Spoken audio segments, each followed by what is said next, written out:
اعوذ باللہ من الشیطان الرجیم بسم اللہ الرحمن الرحیم وما لکم الا تنفقوا فی سبیل اللہ وللہ میراث السماوات والارض لا يستوی منکم من انفق من قبل الفتح وقاتل اولئک اعظم درجة من الذین انفقوا من بعد وقاتلوا وَكُلًّا وَعَدَ اللَّهُ الْحُسْنَى وَاللَّهُ بِمَا تَعْمَلُونَ خَبِيرٌ مَنْ ذَا الَّذِي يُقْرِضُ اللَّهَ قَرْضًا حَسَنًا فَيُضَاعِفَهُ لَهُ وَلَهُ أَجْرٌ كَرِيمٌ صدق اللہ العظیم۔ پچھلی آیات میں بھی اللہ رب ذوالجلال نے مال اللہ کے راستے میں دینے کے بارے میں حکم فرمایا تھا۔ ان آیات میں بھی وہی مضمون چل رہا ہے۔ رب ذوالجلال فرماتے ہیں وَمَا لَكُمْ أَلَّا تُنْفِقُوا فِي سَبِيلِ اللَّهِ، تمہیں کیا ہو گیا ہے، تمہیں کیا ہو گیا ہے کہ اللہ کے راستے میں تم خرچ نہیں کرتے ہو۔ یہ ان لوگوں کے لیے ہے جو کنجوسی اور بخیلی کر کے اللہ کے راستے میں خرچ کرنے سے خود کو روکتے ہیں۔ باقی جو خرچ کرتے ہیں ان کی اللہ نے تعریف کی ہے۔ تو فرمایا کہ تمہیں کیا ہو گیا ہے، تم اللہ کے راستے میں خرچ نہیں کرتے۔ وَلِلَّهِ مِيرَاثُ السَّمَاوَاتِ وَالْأَرْضِ، حالانکہ آسمانوں اور زمین کی ملکیت اور میراث اللہ کے لیے ہے۔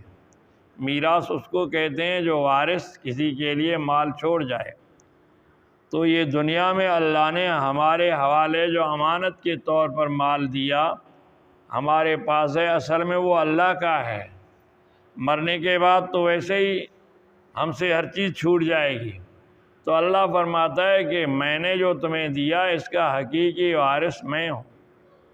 تو یہ میری طرف سے تمہیں میراث ملی ہے اور تمہارے بعد میرے پاس ہی یہ چیزیں ہوں گی۔ میں جس کو چاہوں دے دوں، جس کو چاہوں نہ دے دوں۔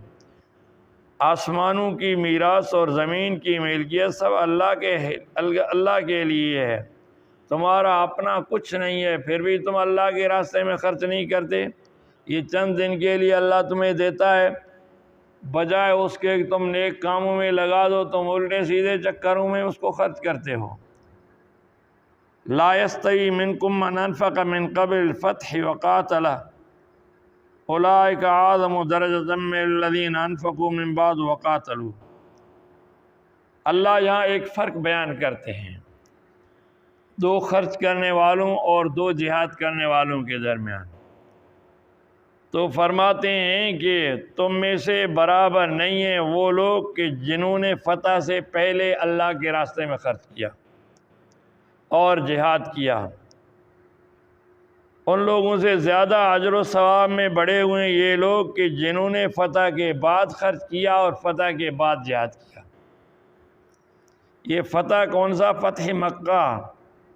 مکہ فتح ہونے سے پہلے مسلمان کمزور تھے، ضعیف تھے، کفار ان کے ختم کرنے کے در پہ تھے، اور یہ بھی پتہ نہیں تھا کہ مسلمانوں کا وجود رہے گا یا نہیں رہے گا، آگے بڑھ سکیں گے یا نہیں بڑھ سکیں گے، کفار انہیں چھوڑیں گے یا ماریں گے۔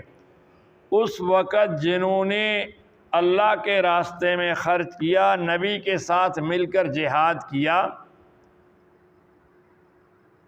ان لوگوں سے یہ بڑھے ہوئے ہیں اجر میں اور ثواب میں جنہوں نے فتح مکہ کے بعد خرچ کیا اور جہاد کیا۔ جب مکہ فتح ہوا تو اس وقت پورے عرب کے کافی علاقے پر اسلامی حکومت قائم ہو چکی تھی۔ لوگ جوک در جوک اسلام میں آ رہے تھے۔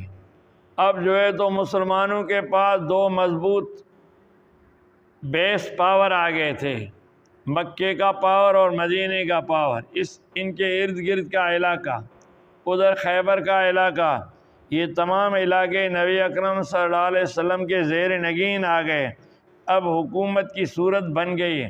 اب لوگوں نے جب نبی کو کامیاب دیکھا تب جو ہے تو دین کے راستے میں، اللہ کے راستے میں جہاد کے لیے خرچ کرنے لگے تو اللہ نے فرمایا جن لوگوں نے کامیابی دیکھ کر خرچ کیا، جن لوگوں نے کامیابی سے پہلے خرچ کیا، وہ کیسے برابر ہو سکتے ہیں؟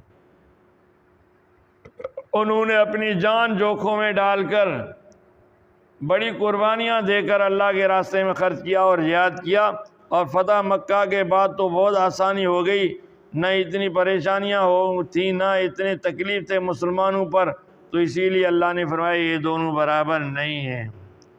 وَكُلًّا وَعَدَ اللَّهُ الْحُسْنَى۔ ہاں ایک بات ہے جنہوں نے بعد میں ایمان لایا، بعد میں جہاد کیا، ان کو بھی اللہ ثواب عطا فرمائے گا، ان کے لیے بھی وعدہ ہے کہ آپ کو اچھا بدلہ دیا جائے گا، وہ بھی محروم نہیں رہیں گے۔